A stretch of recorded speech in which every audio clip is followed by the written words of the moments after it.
Story 1. Chemical Warfare. What is that?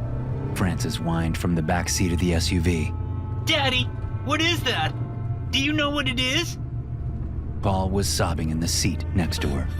But Francis was too busy staring out the windshield to comfort her little brother. I couldn't blame her.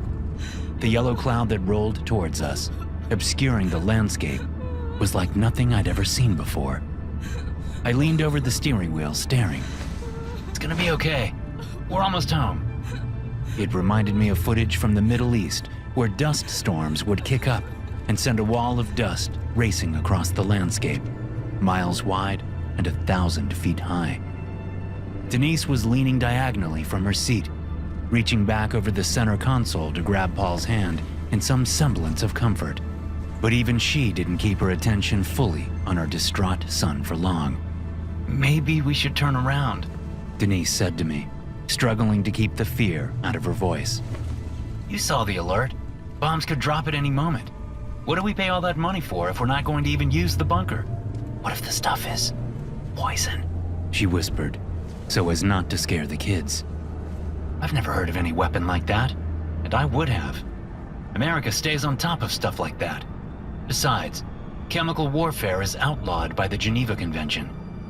Still, as we approached the cloud, I turned off the air conditioner and slapped shut the vents within reach.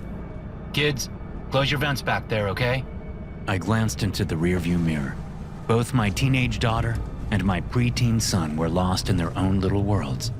Francis staring out the window, and Paul still crying. Francis! I snapped. She turned and looked into the mirror. Shut the vents back there, all of them. Thankfully, the roads weren't too clogged, although many people were driving crazily.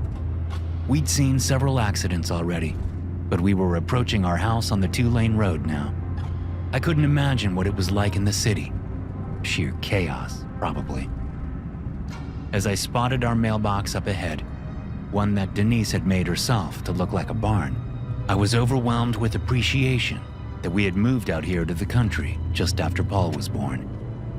While we turned down the driveway, the yellow dust cloud enveloped the car. A smell like burning maple syrup with an undertone of bleach invaded the vehicle as I raced down our dirt driveway. What's that smell? Francis asked. I punched the garage door opener. Moments later, after the SUV was parked snugly next to Denise's Audi, I punched it again and watched the door close behind us. I shut the engine off. The ground vibrated from an explosion in the distance. It was really happening. America was under attack. I turned in my seat and looked at each member of my family as we unbuckled our seatbelts. Okay, let's get to the bunker. Don't bring anything, only what you have on you. We have everything we need down there. We'll do it on 3. Ready? 1, 2, 3.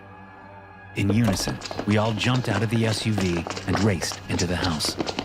Moments later, we were all in the basement, and I was punching in the code to the reinforced bunker door. The syrup bleach smell lingered in my nostrils as I ushered my frightened family inside. As I pulled the door closed behind us, another explosion shook the ground. This one was much closer. The lights in the bunker flickered and then snapped off, leaving us in utter darkness. Francis and Paul screamed. I wobbled, standing up from the couch where Denise, Francis, and Paul were huddled. Are you okay? Denise asked, taking her arm from around Francis and grabbing my wrist. Yeah, just low blood sugar, I lied. I hadn't expected the power grid to go down so quickly, but whoever attacked us had apparently hit a power station just as we'd stepped into the bunker. It was a miracle no one had fallen down the hard metal stairs. Thankfully, I had gotten my phone out, and together, Denise and I worked to comfort our kids at the top of the staircase. A few moments later, the self-contained solar-powered generator kicked on. Emergency LEDs came to life, illuminating the stairwell, allowing us to walk safely down to the common room. That was 20 minutes ago. Now, I needed to get the strange syrup bleach taste out of my mouth. The bunker wasn't huge by any means, It consisted of 2 bedrooms, 1 bathroom, a large storage room filled with supplies, a common room, and a small kitchen. Blinking and shaking my head, I tottered over to the kitchen, directly across from the common room. A turn of the handle had cold water flowing into the kitchen sink. I cupped some in my hands and splashed it over my face. Ever since getting down into the bunker, I had been feeling odd, tingly all over, and with a strange ball of dread in my stomach. The dread seemed separate from the fear I knew was normal during such an event. We were under attack by some unknown force, so it was normal to be afraid. But we were safe, and we could survive for a year in this bunker. Plus, I had every confidence in the might of the United States Armed Forces. The ball of dread in my gut had a distinctly different flavor from the general fear I was feeling at the sudden attack. I just couldn't place it. Like something dark and awful was forming deep inside me, and there was nothing I could do about it. The water helped. I pulled some into my mouth and allowed it to go up my nose so I could get rid of that syrup bleach scent that had been with me since that yellow cloud of what? Dust? Yellow dust? Mark? I jerked, straightening quickly and looking at Denise, who stood in the half-light between the kitchen and common room. Over her shoulder, I could see the kids huddled together, staring at us with terror-stricken faces. What? Are you okay? Denise took a small step toward me and reached out with one hand, but she didn't touch me.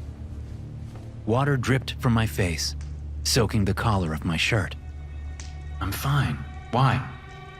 You've been standing over the sink for almost 5 minutes. I scoffed. What? No, I haven't. What's wrong with you, Mark? Denise asked, taking a step back, her tone sharp. Nothing. I said. Mark! Denise shrieked, cowering and backpedaling. Mark! What's wrong with you? Behind her, Francis and Paul both started screaming. The dread in my stomach expanded, sending tendrils of pain through me. Shouting, I doubled over, wrenching my eyes shut in pain. Mark, no! Denise screamed. I straightened and saw that Denise was standing next to the couch with an arm around each of our 2 children. They all looked completely terrified, their eyes seeming too large, their mouths too wide as they screamed and cried. But Denise's face changed as she leaned down toward Paul. Mark, what's wrong with you? She cried again, but she was smiling now. Smiling until she opened her mouth and put her teeth against the curve of Paul's head. The dread expanded again, feeling much bigger now, like it was taking over. This time, the pain was distant. I was too focused on what Denise was doing to pay it much attention. My wife steadied Paul's head with one hand and bit into his skull. Although she didn't break through the bone, she came away with a piece of his scalp in her mouth, jerking her head away as blood poured, and my son screamed. No, you bitch! I shouted, rushing toward the 3 of them. They darted toward the stairwell, Denise bringing up the rear. But I caught up to them quickly enough. Denise was about halfway up the metal stairs when I reached out and grabbed her foot, yanking it as hard as I could. Her other leg straightened and then stretched out before her as I pulled her backward. She hit the stairs doing the splits, and I heard something in her other leg give way with a wet crunch. She screamed, but I kept pulling her leg. I dragged her to the bottom of the stairwell, appalled that she could ever hurt one of our children. I couldn't understand how she could do such a thing, and I knew I had to stop her. The dread swelled as I pulled her around the corner from the stairwell so the kids wouldn't see what I had to do. Denise screamed and fought as I shifted her leg under my armpit so she couldn't use it. I kept her face down to prevent her from effectively using her hands. I shifted forward, bending her back awkwardly, and slammed my foot down on the back of her neck. As a much bigger person than her, I had no problem keeping her leg clutched tightly in my armpit while I bore down with my foot, putting most of my weight through that limb. She kept fighting. Afraid one of the kids would come down into the common room and see, I decided to speed things up. I brought my foot off her neck and slammed it down again, feeling something crunch in her throat. She kept fighting, so I did it again and again, stomping on the back of her neck until she went limp. Huffing and sweating, I dropped her leg to the floor and looked around, momentarily confused. There was no more screaming. The bunker was silent except for my huffing and a sound like stomping on metal grates. Through the haze in my mind came the memory of my kids. Of course! I hurried over, remembering what Denise had done to Paul. I wanted to make sure he was okay and tend to his wound. But as I rounded the corner, a loud metal clatter came from the staircase. My daughter's body tumbled down the last few steps and came to rest at my feet. I stared down at her, unsure whether she was unconscious or dead. Her eyes were closed, and blood trickled from a gash in her forehead, surely from hitting the corner of a metal step on her way down. I dropped to my knees next to her, but before I could feel for a pulse, Paul shouted down from the top of the stairs, Don't touch her! She's infected! I flinched away from my daughter. Infected? She tried to infect me! Paul said. So I pushed her! I still hadn't taken my eyes off my daughter, but I saw what Paul was talking about now. She was infected. Something like black mold grew in pulsating splotches on her skin. Giving her a wide berth, I headed up the stairs and grabbed Paul by the shoulders. Are you okay? Yeah, she didn't infect me. It's okay. I looked at the side of his head, where my wife had bitten him, but there was no wound. I shook my head, confused. The mass of dread inside me pulsed, this time feeling like it was crowding all my internal organs against my ribs and flesh. My confusion seemed to float away. What mattered was that Paul was okay. Let's go back down, I said. We have to stay down here, so we don't get infected too. Paul gaped at me, but he said nothing. I took his hand and led him down the stairs. We moved past Francis's and Denise's bodies, sure to keep away from them. Denise, it seemed, was infected too. Yes, that was why I'd had to kill her. She would have infected me. I led Paul to the master bedroom and shut the door behind us. There, we'll be safe in here. Paul got somberly onto the bed. I sat on the other side of it, elbows on knees, as I faced the door, just in case. We sat in silence for a long time. Dad? Paul asked, voice choked with emotion. Yeah? What's wrong with you? What are you talking about? I asked, straightening and looking over my shoulder at my son. He was no longer sitting on the bed. He cowered in the corner, staring at me like I was a monster. What's wrong with you? He screamed. Why did you kill Denise and Francis? Quiet, I said, looking around. They'll hear you. Dad! Dad, no! Dad, why did you kill them? I looked at the bedroom door, feeling like the entire inside of my body was swelling out, stretching my skin. He's trying to get us caught, I thought. He wants us to get caught, because he's one of them. Dad? Quiet, I hissed, crawling across the bed toward my son in the corner. He only screamed louder. They'll hear you, I said, clamping one hand over his mouth and the other around his tiny throat. He screamed against my palm. It was too loud, much too loud. I squeezed and pushed him down to the floor. The stench of burning syrup and bleach remained in my nostrils as my son took his final breath. Then I was alone in the room, safe at last. I left Paul where he was and walked toward the door, thinking I needed something to eat. But as I approached the bedroom door, I passed a mirror on the wall. Jerking to a stop, I turned slowly and peered into the mirror. When I saw the person looking back at me, I screamed. Story 2. We found an underground bunker. Something evil lives in it. I don't think there's supposed to be a road here.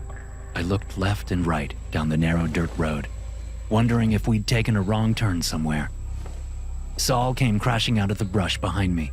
I turned to look at him as I pulled my phone out of my pocket. Huffing, he yanked a severed pine branch from where it had snagged in his backpack strap and threw it angrily to the road. I thought we were supposed to be following a trail. You've had me bushwhacking for the last 2 miles. I couldn't help but smile. There's a trail. You're just too damn big for it. My half-brother brushed pine needles off him and shook his enormous head angrily. As a lineman for a Division I football team, it wasn't the hiking that got to him. It was the fighting his way through the trees. How about we take this road for a while? He suggested. See where it goes. We can mark the trail here and come back to it. I studied the map I'd downloaded onto my phone, unable to find any sign of a dirt road. Weeds and grass grew in a line up the center, indicating that it was in disuse. Taking pity on my brother, I agreed, and we started up the road. Not even a mile later, the road dead-ended at a wall of granite with a huge, rusted door set in the middle of it. Stopping in the middle of the road, Saul and I shared a look of excitement. We have to check it out, Saul said. It's not every day you stumble across a freaking underground bunker. I couldn't have agreed more. I smiled and started forward. The door was hinged on each side, so it would open in the middle. One was fully closed, while the other was open about a foot. There was a complicated-looking metal handle on one side and a locking mechanism on the other, complete with a ring that would lock the two components in place when the doors were flush with each other. But there was no sign of any chain or lock anywhere. Still, I glanced at the ground and saw some tracks.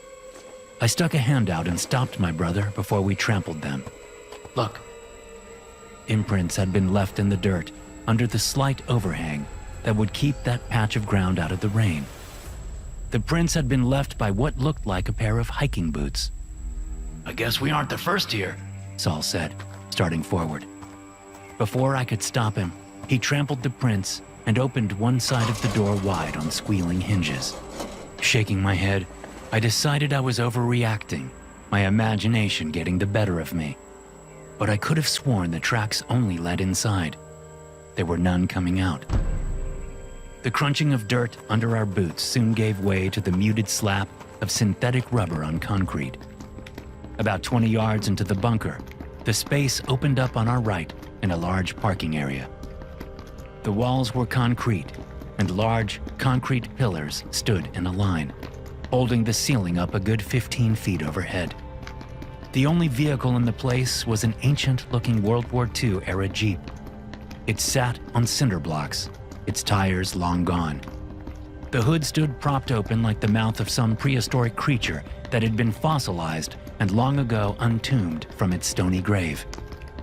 We ventured over, our footsteps echoing down the corridor that stretched before us, off into a black void. The only thing left in the Jeep's engine compartment was the engine itself. Everything else had been stripped out, probably shortly after the Second World War ended.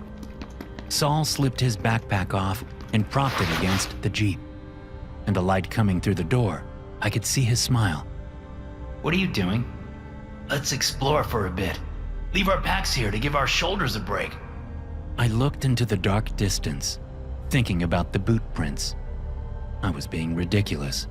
I just didn't see the outgoing prints, that was all. Besides, Saul was with me. While I was pretty average in every way, Saul could handle all comers. I'd seen the guy squat over 500 pounds before. He had hands the size of baseball mitts. Yeah, okay. I slid my pack off and dug out my flashlight. Saul got his flashlight out, and we ventured farther into the bunker, breathing the stale air and holding the dark back as we went. We heard the noise shortly after reaching the second floor down. The first floor, where we'd come in, held the parking area and a couple of offices before bottlenecking to a heavy-duty door next to a large elevator, both protected by a couple of Jersey barriers. I figured this place had been built for some heavy hitters in case of a bombing or an invasion. The Jersey barriers were where the foot soldiers would crouch to fire at the enemy, preventing them from getting to the door or elevator, the last line of defense. With no power, the elevator didn't work, but the door was standing open. Beyond was a stairwell that led down to another floor we were determined to explore. But as soon as we stepped foot on the second floor, we heard a strange noise that caused my skin to tighten. It sounded at first like a snicker, like something was laughing at us. When it repeated, I realized it wasn't someone laughing. Quite the opposite. It was someone sobbing in such an odd and sped-up manner that it sounded like a hyena laughing. Both Saul and I whipped our flashlights toward where we thought the source of the noise was. We stood in a narrow concrete hall that stretched both left and right, with doorways branching off it at regular intervals. Our flashlights were trained to the right, but they couldn't reach far enough to see the end of the hallway. Hello? Saul shouted, causing me to jump. What are you doing? I whispered, grabbing his arm. He looked at me like I was insane. Someone's hurt. We don't know that. What if what? He asked. Help me! I jumped again at the hoarse and pain-filled male voice that echoed off the cold concrete walls. Without another word to me, Saul started off down the hall. I'm coming! Admonishing myself for my cowardice, I hustled after Saul. But it wasn't out of any altruistic intention. I wanted to stay close to him because I knew he could defend himself. Where are you? He shouted as I caught up to him. Down here! The man called. In the bathroom! Something clunked in the hallway behind us. We whipped around and pointed our flashlights that way, seeing nothing but empty hallway and dark doorways. Hello?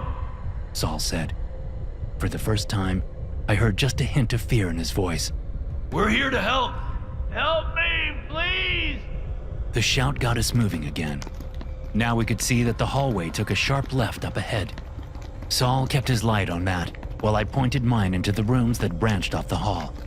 They were simple bedrooms, with ancient cots that folded down from the walls. Some of the rooms held crates or old equipment, but most of them were empty, except for the single, fold-down cot in each one. I sensed movement behind us and whipped my flashlight that way, glimpsing a figure darting into a room behind us. There's someone behind us! I whispered to Saul as we reached the left turn. We stopped again. Are you sure? I nodded. He's in one of those rooms. He's following us. It's a he? What did he look like? Is he big? Does he have a weapon? I shook my head. I don't know. It was just a glimpse of his leg, I think. But it looked weird. The strange sobbing resumed, much louder now that we were close. It sounded like the man was hyperventilating. Listen, we're not here to start any trouble. Saul said to the hallway behind us. We don't care about anything but getting help for this guy, okay? So whatever you want, it's none of our business. We'll just get this guy and be on our way. The hallway answered with silence. The man in the bathroom screamed for help again. Did someone hurt you? Saul asked, now calling out to the man in turmoil. There was no answer. Even the sobbing stopped. I thought maybe the man was dead. Then he called for help again. What the fuck? Saul said, shaking his head in frustration. I kept my flashlight pointed down the hall behind us, going over repeatedly what I had seen. The quick glimpse of a figure. The more I thought about it, the more I realized it wasn't a human leg I'd seen. I think it's an animal, I said. What? What kind? Animals don't stalk humans. Maybe a cougar? Saul shook his head. Which room did it go into? I pointed. Fourth one down on the right. Stay here and watch my back. Shout if you see anything. The injured man shouted for help from the bathroom again. Without thinking, I turned my flashlight that way, shining it down the empty hallway. Hold on! A squelching noise erupted from the direction Saul had gone. I turned and shone my flashlight on Saul's back. He stood on his tiptoes, shoulders hunched forward, his own flashlight held limply in his right hand. I blinked, trying to compute what I was seeing. Saul was twitching, his arms jerking and his body flinching back and forth. He dropped his flashlight, which hit the ground just a moment before his size 18 feet left the floor. That was when I glimpsed whatever was on the other side of him, previously blocked by his bulk. His attacker's feet weren't human, although they had 5 toes on each limb. Protruding from each toe was a curved black claw. The thing that came to mind was a bear's feet, but there was no fur, only gnarled skin so dark it was almost black. The ankle joints on each leg were thick with bulbous protrusions, as though tumors had sprouted there. My eyes traveled up, but the rest of the creature was blocked by my half-brother's body. Blood splattered the floor between the two of them. I took a step forward to help Saul, but as I did so, the back of his shirt poked out as if something sharp had just protruded from his body. And as blood soaked into the fabric of his tan-colored shirt, I knew that was what had happened. The shirt settled again, but Saul's body kept twitching in time to a horrific squelching sound. More blood splattered the floor, soon followed by a tangle of intestines dropping needily to the wet floor. I turned and ran, darting through the first door I saw, finding myself in a large bathroom with 5 toilet stalls, 5 sinks, and 6 showers. Help! I ran toward the man's voice, hoping he could provide some form of sanity for me to latch onto. I raced down to the showers, 3 on each side of the bathroom. I aimed my light into each of them until I found the source of the cries for help. But as I stood there, my light shining into the last shower stall on the left, I found myself frozen with terror. The thing in the shower wasn't so much a man as a pile of deformed body parts. My eyes glanced over him repeatedly, but for several long moments, I was unable to make any sense of what I saw. It was clear he had been severely injured, presumably by the creature that had just killed my brother, but there were other things wrong with him. As far as I could tell, the wounds that had been inflicted on him had partially healed, but not in any normal way. Growths of stretched maroon skin bubbled out from these horrific wounds. His left arm, which had been nearly torn off at the shoulder, now stuck up from his body at an odd angle, held there by bulbous formations of that bumpy, strange-looking skin. The right arm was still in working order, and he held it out toward me, begging for help. His right foot was gone, but the skin had fused with his intact left leg at the calf. His clothes hung in blood-stained tatters from his body, but I could tell that the strange growths weren't only confined to his injuries. His clothes bulged with protrusions nearly everywhere I looked. But it was his face that shocked me the most. It looked as if the creature had slashed him across the left side of his head. That entire side was a mass of dark, deformed skin. His lifeless left eye protruded from a small mountain of flesh next to his half-deformed nose. His right eye still blinked, and the emotion there affected me deeply as my gaze finally rested on it. Help me! He said, still breathing rapidly. As I opened my mouth to ask him what had happened, there was movement from the bathroom door. Turning my flashlight that way, I saw an enormous creature that had most likely once been a bear. It was deformed in places, although not as bad as the man lying in the shower stall. The bear's skin was dark gray, its eyes full of confused rage, its blood-covered mouth hanging open to reveal a deformed and bulbous tongue. It paused for a moment, turning its head slightly away from the light. Then it dropped onto all fours and rushed toward me. Panic gripped me as I spun, looking for some way out or something to defend myself with. Get behind me! The man said. Get behind me now! I had no other options, so in my panicked state, I did what he said, crowding into the shower, stepping on the man and tripping in my haste. He cried out in pain as I rolled over him. Then I was off and standing with my back in the shower corner. The bear creature stopped just outside the stall and reared up on its hind legs, letting loose a distorted roar that sounded as if it had come from deformed vocal cords. But it didn't move any closer. Its eyes looked from me to the deformed man and back again, its nose twitching. It roared once more, propelling the stench of rotten meat and slow death into my face. Then it backed away. Can you carry me? The man asked. If you can carry me, we can get out. It won't touch you if you carry me. Why? I asked, listening to the bear make its way back toward the bathroom door. I'm bad meat, He said, managing a little laugh at the end. I've been down here for days, and the thing hasn't come near me since it first attacked. It did this to you? Can you carry me or not? Can you hold a flashlight? I asked, pressing the tool into his right hand. He gripped it. I squatted and got my arms underneath him. feeling moisture pass from his skin to mine. I levered him up so he was propped on his one good leg. Then I put my shoulder into his stomach and got him into a firefighter's carry. He cried out as I lifted him, but after that, he quieted down and managed to point the flashlight at my feet, even though his arm was hanging down behind my back. Go! He gasped. Hurry! I went, taking little steps, hoping my back didn't give out. As I reached the hallway outside the bathroom, I saw the bear to the right. On instinct, I turned the other way, heading farther into the bunker.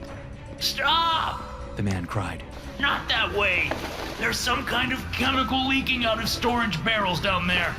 You have to go the way you came. The thing is that way. It won't touch you, I promise. I turned around and headed toward the bear creature. My heart slammed around in my chest as I faced off against the thing. I wanted to drop the man right there and run the other way, weird chemicals or not. But I doubted there was an exit that way. So I steadied myself and took a step toward the creature. It grunted and backed away, nose twitching. I took another step, and the creature kept its distance. I worked my way down the hallway in this manner until I came to Saul's body. I didn't want to look, but I had to navigate around the gory mess, clenching my teeth against my crushing sense of loss. Then I was past, and the bear had backed itself into one of the rooms on the right. The stairs were difficult, and by the time we reached the top, my legs were shaking. But there wasn't much farther to go. I could hear the bear behind us, but by then, I knew the man was right. It wouldn't attack. It was afraid of him. When we got outside into the sunshine, I turned and shut the main door to the bunker, shifting the handle so it was fastened. It wasn't locked, but I had to take the chance that the bear wouldn't be able to open it from the inside. I couldn't carry the man any farther. I set him down as gently as I could on the side of the road and then stood up. I wiped the sweat off my face with one hand. My eyes were stinging from sweat, so I wiped at them with the backs of my hands. It didn't help. I pulled out my phone, and as I stepped away from him, searching for a signal, I realized my skin was starting to burn where I'd touched the man. I looked down at my bare arms and saw a little red bubble slowly forming there. I could feel the man's one good eye on me, mouth open and anguish building. I looked at him. A single tear traveled down from his one good eye. I'm sorry. I just wanted to see the sky one more time. I'm sorry. I looked back at my arms, thinking about how he had mentioned dangerous chemicals. He must have crawled or limped into the spilled chemicals right after the bear attacked him, and he still had some of the stuff on him. The burn was turning into a searing pain that seemed to sink deeper into my arms, even as it traveled through my body. My skin bubbled more violently. I felt it happening on my shoulder, the side of my neck, and the ear that was pressed against him as I carried him. I cried out at the pain and fell to my knees. Then, as the burning started on my face, I recalled wiping the sweat away with the same hand I had used to secure him on the journey up. I blinked as blinding pain erupted in my eyes. The world went blurry as I rubbed at my eyes. The pain went to a crescendo. Then the world went completely dark, and all I could do was scream. Story 3: The Key to Survival. No, I said, shaking my head. I can't do it again. I can't. I'll puke. So puke. Lonnie said. Once your stomach is empty, you'll have a little motivation. I ignored Lonnie, still shaking my head, eyes fixed on Davian, who sat across from me in a reclining chair. His deep-set, dark eyes still exuded kindness and sympathy, but not so much as they had a year ago. Like all of ours, his face had grown gaunt from slowly starving. But he still had a commanding presence, and, as I had during every tribulation of the last year, I looked to him for reassurance. This time, there was little to be found. You agreed? Davian whispered, his voice seeming to fill the entire bunker even though he wasn't at anything approaching full volume. Lonnie leaned over from his side of the couch and gripped my arm. You don't do it. You don't eat. My stomach, which had long ago gone beyond simple hunger, felt like a fist that kept tightening on itself, squeezing every molecule of air out as the minutes passed. The three of us spent most of our days in what passed for the bunker's living room, conserving our energy for survival.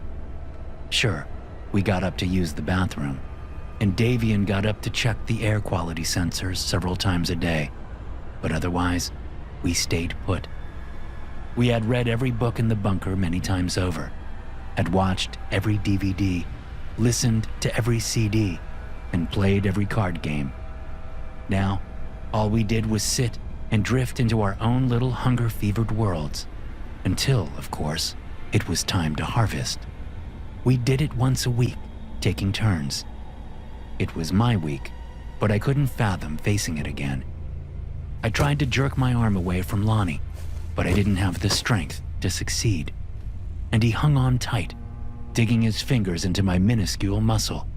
You know what happens when you don't pull your weight? We all agreed. Lonnie sounded like a ghost, and I didn't dare look at him. His bulging eyes and protruding cheekbones only gave his rodent-like face a more disturbing quality that bordered on inhuman. But it was true. We had all agreed, even if that conversation, which had lasted the better part of a week, seemed like it had happened in a dream. We weren't the same people as we had been when we'd rushed into the bunker over a year ago. Not even close. We had gone from being co-workers, employed by an uber-rich bachelor, to being rats trapped underground, struggling to survive. What about the air? I asked Davian. Can you check it? I checked earlier. Davian said. It's still not safe. Check it again, please. Davian sighed, and I thought for a moment that the former head of security was going to deny my request. But he stood up from the lounge chair and shuffled toward the control room. I got to my feet and followed him on shaky legs, head swimming from the exertion of standing. We passed the kitchen on the left and the pantry on the right, with its closed door. I did my best not to look at it. Soon enough, we were in the control room. Davian didn't bother sitting down at the chair in front of the computer. He woke the screen up, clicked around, and then brought up a digital gauge displaying a complicated set of numbers. He studied them for a moment as I stood by, hands clasped hopefully in front of my chest. When he shook his head, my hands dropped to my sides. See? He pointed at the screen. It's still not breathable out there. I'm sorry. We're stuck in here for a while yet. I hadn't understood how to read the numbers, even when my brain was operating at full capacity.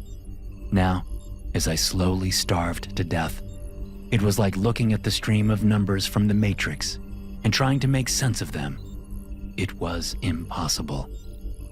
But Davian knew. As head of security, he had been in charge of learning the system so he could teach Mr. Maddox. He stepped to me and grabbed my shoulder. I'm sorry, Blaine, but you have to do it. It's your turn. We shuffled back to the kitchen, where Davian left after a brief word of encouragement. I found the tray of supplies in their place on the stainless steel counter and picked them up, turning to the closed pantry door. My stomach clenched again, and I felt a watery looseness in my bowels. I shut my eyes and thought about that first night, when those of us remaining at work had received the emergency alert on our phones. It was Davian and Lonnie who had arrived at the garage first, even before Mr. Maddox. I stood with the cloth in one hand and my phone in the other, having been interrupted in the middle of polishing Mr. Maddox's orange Lambo. The two men ran through the open garage door and stopped when they saw me. We all shared a look. At first, I thought they meant to steal a car and drive off, but after a short pause, they darted forward toward the empty bay next to the Lambo. Come on! Davian said, grabbing my arm and bringing me over into the next bay. where there was a rectangular oil pit built into the garage floor. Hey! I stopped and turned at the sound of Mr. Maddox's voice as he hustled into the garage, looking like a frightened horse and holding a pistol, which he pointed at us. You're not going down there, goddammit! He shouted. I had no idea what he was talking about. Since I wasn't on the security team, I didn't know about the bunker. Not then. I was still trying to make sense of the seek immediate shelter alert I had received on my phone. There's more than enough room and supplies to last us all months, Davian said in a reasonable tone. I don't give a shit. Maddox said in his raspy old man voice. It's my bunker. You're going to leave us out here to die? Lonnie asked, his tone suggesting he already knew the answer. Mr. Maddox said nothing. He rushed toward us, wearing his evening getup, khaki pants and a sweater that cost more than my entire wardrobe. His pistol wavered as he came, but not by much. Davian still held onto my arm, and Lonnie stood beside him. The stairs down into the oil pit were just a few feet away. Back up! Maddox said, poking the air with his pistol. We backed up. Once he felt it was safe, he stepped between us and the oil pit, his back to the gap. He seemed to be studying us, and I saw his eyes soften as the moments stretched on. I was so occupied looking at Maddox and his gun, I didn't see the chef, Sonia, coming up behind him until she plunged the knife into the side of his neck. Davian jerked me out of the way as Maddox fired once reflexively, the bullet ricocheting off the floor nearby. He spun around, knife still sticking out of his neck, and attempted to shoot Sonia. Lonnie lurched forward and shoved Maddox, sending him toppling into the oil pit. He landed in such a way that it ripped the knife out of his neck and the gun out of his hand.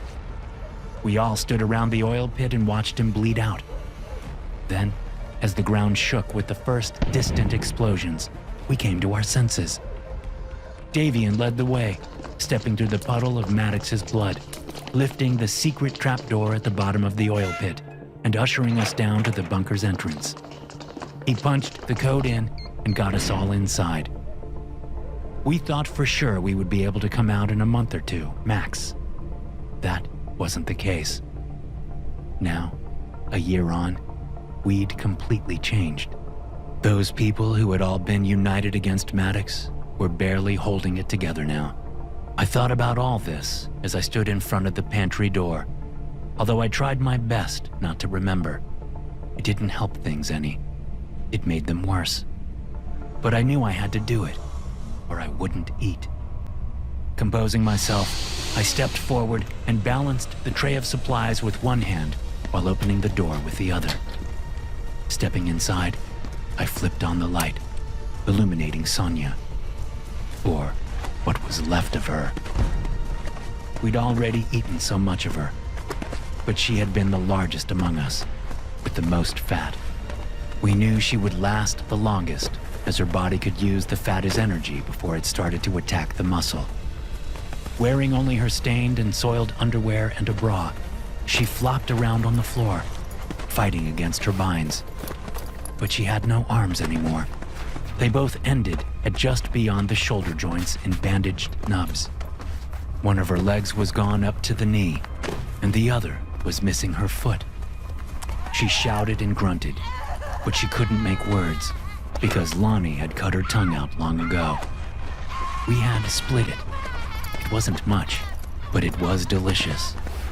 She stared accusingly with her dark eyes, shouting wordlessly, flopping around in smeared shit and piss.